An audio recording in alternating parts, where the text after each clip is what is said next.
dear students, this side your teacher from Mrs. Convent School. So let's start today's computer class. Yes, everyone, open your books now, okay? I hope you all have finished the homework that I have given to you in the previous class, right? So हमने अपना first chapter almost हम completion की तरफ हैं, right? हमने types of computer memory पढ़ा था, magnetic core memory, semiconductor memory, ROM भी पढ़ा था, राइट? फिर हम ROM के PROM डिफरेंट टाइप्स ऑफ हमने ROM देखा, फिर हम हार्डवेयर एंड सॉफ्टवेयर पे पहुंच गए थे। फिर हमने हार्डवेयर और सॉफ्टवेयर की बेसिक डेफिनेशन पढ़ ली थी, हम समझ गए थे, हम ये जानते भी हैं कि हार्डवेयर सॉफ्टवेयर क्या होता है। Hardware are those devices which we can touch and feel और विच आर डायरेक्टली कनेक्टेड, जो कि कंप्यूटर से कनेक्टेड हैं, जैसे कि आपके कीबोर्ड हो गए, माउस हो गए, मॉनिटर हो गए। सॉफ्टवेयर क्या है? सॉफ्टवेयर वो डिवाइसेज होती हैं, no these are not devices, these are the programs, okay sorry. Software वो प्रोग्राम्स होते हैं जो कि कंप्यूटर का जितना भी फंक्शन है, उन जो भी हम फंक्शन परफॉर्म करते हैं कंप्यूटर में, तो उनको एग्जीक्यूट करता है, ओके यस। तो आज का हमारा टॉपिक है ऑपरेटिंग सिस्टम। क्या ऑपरेटिंग सिस्टम? तो an operating system is a system software which manages the resources of a computer. ये क्या करता है? ये जितने भी रिसोर्सेज होते हैं, जितने भी सॉफ्टवेयर होते हैं, उनको अच्छे से मैनेज करता है, ठीक है? एक इंटरफेस प्रोवाइड करता है हमारे लिए, और मतलब हम यूज़र के लिए और कंप्यूटर के बीच में, ठीक है? कि जो भी है उसमें एप्लीकेशन सॉफ्टवेयर है उनका प्रॉपरली यूज़ हो, हम सब कुछ अच्छे से उसमें वर्क कर पाएँ, ठीक है? तो software which manages the resources of a computer, computer की जितनी भी रिसोर्सेज हैं उनको मैनेज कौन करता है? एक ऑपरेटिंग सिस्टम, ठीक है? As well as serves as an interface between the user and a computer, और एक इंटरफेस की तरह सर्व करता है यूज़र और कंप्यूटर के बीच में, जो कि मैंने अभी आपको बताया। इंटरफेस मतलब ये समझो कि जो कि दोनों के बीच का एक माध्यम है, समझे?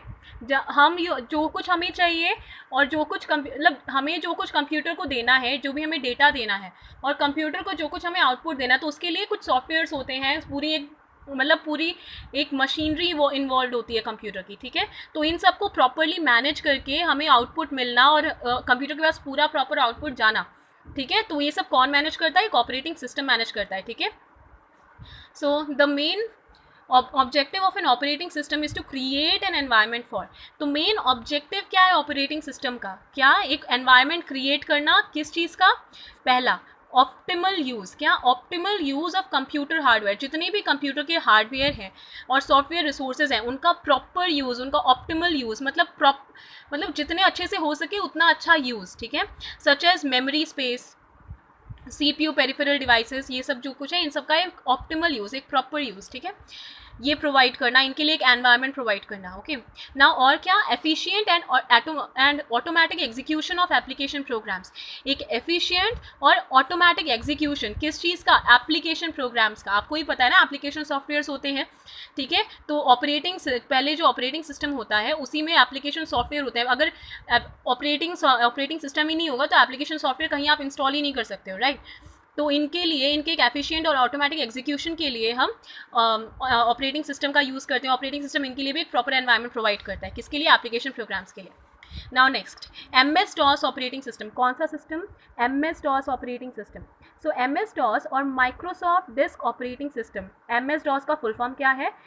You can underline Microsoft Disk Operating System, okay? MS-DOS was widely used before the Windows operating system। जो विंडो ऑपरेटिंग सिस्टम जो अभी हम यूज़ करते हैं ना, इनके पहले कौन सा ऑपरेटिंग सिस्टम यूज़ होता था? MS-DOS, that is Microsoft disk operating system, ठीक है? So in this session you revise only some few important commands because you have already learned them in the previous class। तो इस session में आप कुछ important commands हैं MS-DOS की जिनको आप रिवाइज करेंगे, ठीक है? और कुछ इंपॉर्टेंट कमांड्स हैं जिनको आप रिवाइज करेंगे उसके, क्योंकि आप पहले भी पढ़ चुके हैं, ठीक है? तो एक क्विक रिवीजन होगा आपका, जो कुछ आपने पिछली क्लास में इंपॉर्टेंट चीज़ें पढ़ी, okay? So working on MS-DOS prompt. तो MS-DOS प्रॉम्प्ट में कैसे वर्क करते हैं? पहले हम उधर पहुंचते कैसे हैं? तो you reach the MS-DOS prompt by clicking on the start menu. कहाँ से? मतलब देखो, MS-DOS प्रॉम्प्ट में मिलता कहाँ है? सबसे पहले हमें स्टार्ट मेन्यू में जाना होता है and then pointing to the programs option. कहाँ पे? प्रोग्राम ऑप्शन पे, ठीक है? And clicking on the MS-DOS prompt option. फिर प्रोग्राम, देखो स्टार्ट मेन्यू में जाएंगे, स्टार्ट मेन्यू के बाद फिर प्रोग्राम्स ऑप्शन में, प्रोग्राम्स ऑप्शन के बाद MS-DOS प्रॉम्प्ट ऑप्शन। कहाँ? MS-DOS प्रॉम्प्ट ऑप्शन में, okay? Now first one, creating a directory see MS DOS है टेक्स्ट बेस्ड ऑपरेटिंग सिस्टम, एक टेक्स्ट बेस्ड ऑपरेटिंग सिस्टम है, तो उसी में वो कैसे हम उस पर वर्क करते हैं, ठीक है। अभी आप देखें, creating a directory by MKDIR MD command, ठीक है।